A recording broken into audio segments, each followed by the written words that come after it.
మామూలుగా జనాలు ఏళ్ల తరబడి చదువుకుంటారు, తర్వాత ఉద్యోగం వస్తుంది, నెల నెల జీతం సంపాదిస్తారు. ఎంతైనా జస్ట్ ముష్టి శాలరీ. అలాంటిది 5 months కదా. దీని ప్లాన్ గురించి చాలా చాలా ఆలోచించాను. దీని తర్వాత నేను పని చేయక్కర్లేదు, మీరు చేయక్కర్లేదు, మీ పిల్లలు చేయక్కర్లేదు.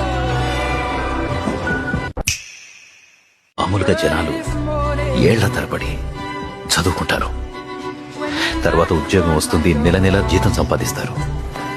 ఎంతైనా జస్ట్ ముష్టి శాలరీ. అలాంటిది 5 months కదా. దీని ప్లాన్ గురించి చాలా చాలా ఆలోచించాను. దీని తర్వాత నేను పని చేయక్కర్లేదు, మీరు చేయక్కర్లేదు, మీ పిల్లలు చేయక్కర్లేదు.